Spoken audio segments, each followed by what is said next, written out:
पालघर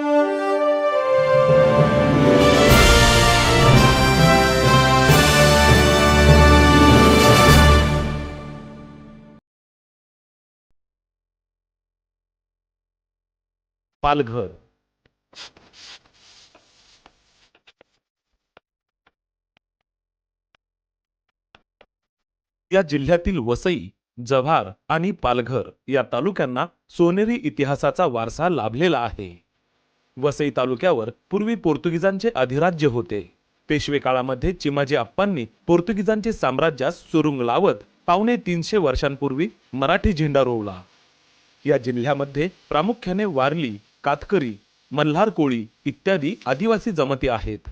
आदिवासी समाजाने आपला सांस्कृतिक वारसा जपला असून त्यामधील वारली चित्रकला आणि तारपा नृत्य ही त्यांच्या समाज जीवनाची ओळख आहे। पालघर या जिल्ह्यास एकूण 112 किलोमीटर एवढ्या लांबीचा समुद्र किनारा लाभलेला आहे।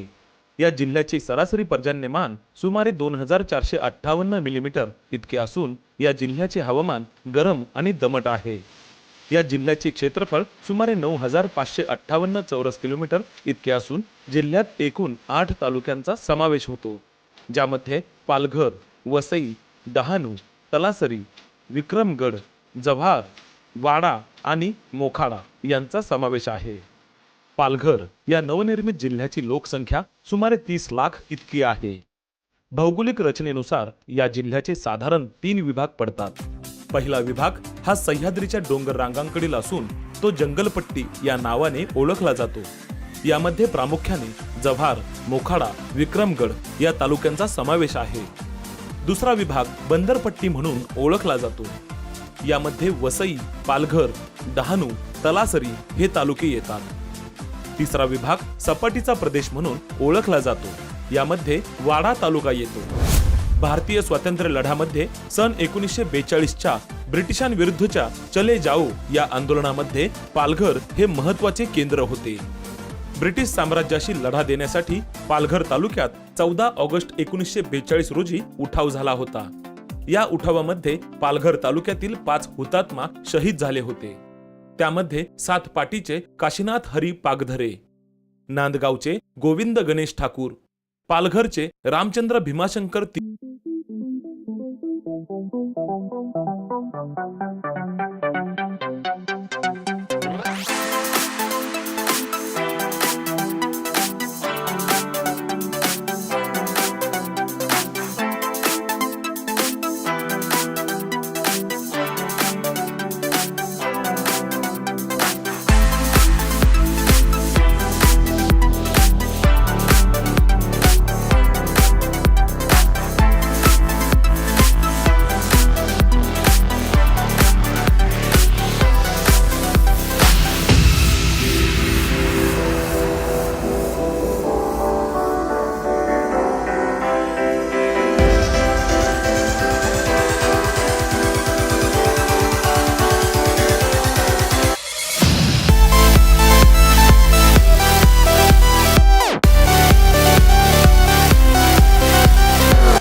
मुलाखतीच्या वेळी आनंददायक आणि नयनरम्य अनुभव प्रदान करतो.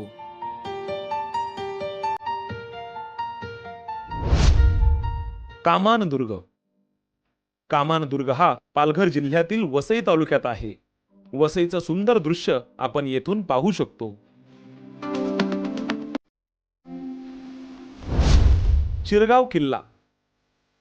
हा किल्ला पालघर तालुक्यातील समुद्रकाठच्या बाजूला स्थित आहे. या किल्ल्याचा उपयोग छत्रपती शिवाजी महाराजांनी अरबी समुद्रातून येणाऱ्या शत्रूवरती लक्ष ठेवण्यासाठी केला होता.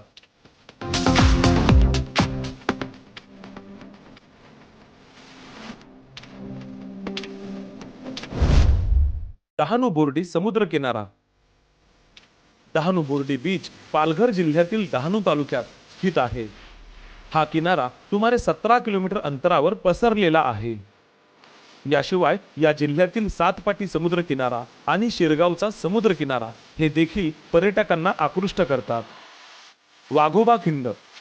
पालघर रेल्वे स्थानकापासून राज्य महामार्गावर 10 किलोमीटर अंतरावर वाघोबा खिंड आहे. वाघोबा खिंडीतून जाताना भरपूर धुके अनुभवायला मिळतात. पावसाळ्यात मुसळधार पावसामुळे जागोजागी झरे तयार झालेले असतात. पर्यटन स्थळांशिवाय या जिल्ह्यात अनेक धार्मिक स्थळे आहेत जिथे पर्यटकांनी आवर्जून भेट द्यायला हवी.